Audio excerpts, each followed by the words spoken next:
Could I have your attention, please? You love Harry Potter? I do. We love Harry Potter, but despite all the fame, Harry Potter has never received the animated treatment. Stop. Well, at least an official one. But what if one of the greatest animation studios got their hands on the iconic franchise? Let's take a look at what Harry Potter would look like as a Pixar film. Give me those now. Number 1. The biggest question we're all thinking is, what would our beloved wizards and witches look like after being given the Mickey Mouse treatment? A new batch of Harry Potter AI art puts all the major characters in the franchise into a Pixar-style movie, and the result is surprisingly good. Let's see them. The Wizarding World is now set to continue with a new show on Max, formerly known as HBO Max. Following Warner Brothers' announcement of the new Harry Potter reboot TV show, Twitter user Lorenzo Green has shared a thread of AI-generated images imagining what the franchise's main characters would look like in the Pixar style. The result is magical, turning characters like Hermione, Ron, Hagrid, Dumbledore, Dobby, Draco, and even Voldemort into adorable animated characters, in a very cozy version of Hogwarts Castle. Whoa. In their photos, Harry Potter is shown to have his sharper features smoothed out visually, in comparison to the version we know from the live-action film portrayed by actor Daniel Radcliffe, while still being very recognizable as the boy who lived. While folks may say he looks too childlike, remember, while we now see Harry Potter as an adult, think back to his first days at Hogwarts. Moving on to genius Hermione Granger, she feels like she has a Brave-type situation going on. Seeing as Princess Merida was received so positively, well, at least in her design, this version of Hermione would be sure to win our hearts as well. Speaking of heart, how about the red-headed boy with the massive heart, Ronald Weasley, looking far different from his live-action counterpart, but also having that messy Merida-like hair? Ron looks amazing as well. Hogwarts headmaster and fan favorite Dumbledore's animated look is certainly more rounded than his live-action counterpart. Well, both of them. Something both actors shared in common, though, was the fascinating combination of kind-looking yet weathered. And while the animated version does look quite likable, some of the history and edge of the original character has been lost. Hopefully a Disney version would find a way to not take away all of the age and weathered wisdom from the character that made him so iconic. Speaking of favorites, Hagrid looks absolutely adorable this time around. The live-action version did a great job of balancing the sweet yet rough parts of his character, but in this version presented, he just looks like a large object made of mostly beard hair. But Hagrid, there must be a mistake. What should Disney do with a character like this? Not an easy task, but perhaps Des from Soul would be a good template for him. Just add about 6 feet to their height as he is a giant and boom, perfect Hagrid. Luna Lovegood's AI recreation, however, is right on the money. She looks just as sweet as she does in the films, though she could have a bit more of the weird and odd fashion choices being included, like her glasses or a necklace of butterbeer caps around her neck. Now, Voldemort, ugh. The weaknesses of AI is being demonstrated in this imagining of he who shall not be named. No.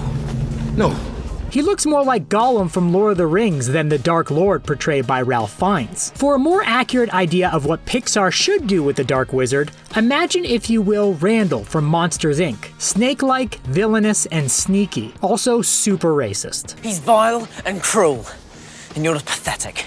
And on the note of AI's confusion, yeah, Draco's design is a bit off as well. This recreation of a snobby punk is way off. Too young, too innocent, and not enough arrogance. My father will hear about this. Is that a threat? But do you know what character has a great similarity to the miscreant Malfoy? Dash from The Incredibles. They got the similar hairdo, similar name, and same bravado. Though we'd much rather spend an afternoon with Dash over Draco. AI Dobby has serious Grogu vibes for those of you familiar with The Mandalorian. While we're partly thankful some of the wrinkles and other not as cute qualities have been taken from the live-action version, since Dobby was one of the few CGI-only characters, we already have a good template for him as a Pixar character. Look at the live-action version and make it a little cuter. Done. Thought you were leaving without saying goodbye, did you? We couldn't finish our list of characters without talking about the perfectly layered anti-hero, Severus Snape. Now, while we all had a crush on the embodiment of emo boy turned man Snape, the AI version leaves out the sharp, more teasingly villainous designs portrayed perfectly by late actor Alan Rickman. A much more faithful design would be more akin to Evelyn from The Incredibles 2, but you know, applied as a brooding, sad professor man. I think it's brilliant. Number 2. Pixar is known for its light-hearted children's tales, but is Hogwarts a school too dark for Disney to pull off? Far from it. While Harry Potter has some more tragic moments, it's actually quite palatable as far as violence and all that goes. And Pixar has its own way of making some more brutal moments a little less brutal. It's likely some of the more violent parts of the story would have to be softened for a younger target audience. For Harry Potter's own good. But remember, the films and books were always targeted at younger audiences. But we know people of all ages adore the series. An animated project could also choose different characters to follow if they believed the subject matter was too much for a younger audience, as the franchise famously took place in a fictional past. What would the fictional present look like with iPhones and wands? Number 3.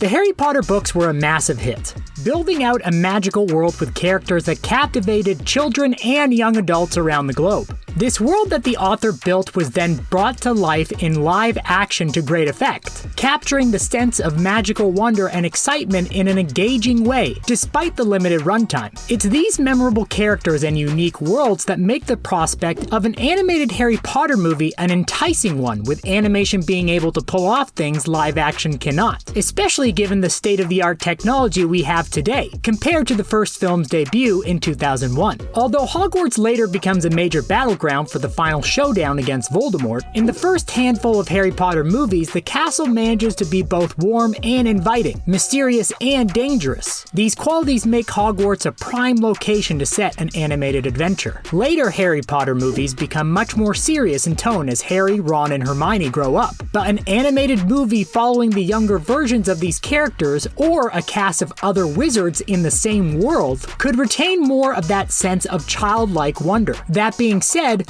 Rowling remains a controversial figure, and the reactions to the Harry Potter TV show online weren't all positive. What? While the original 8 films remain beloved, any future endeavors in the wizarding world are sure to be tainted somewhat by Rowling's controversial reputation. There's also the matter of the first 8 films doing such a good job with telling the story that a redo of the franchise, so soon after the film's finishing, isn't really needed or desired. Think about how it feels like we've had 7 Spider-Men in 5 years. It's unclear if an animated Harry Potter project will ever get greenlit, but Warner Brothers is evidently keen on capitalizing on this franchise as much as possible in whatever way possible. Yes. While it's very unlikely to ever happen, a Disney version of Harry Potter is a very fun prospect to think about. What do you think? Do you think it would work? Let us know in the comments below. And thanks for watching The Things Animated.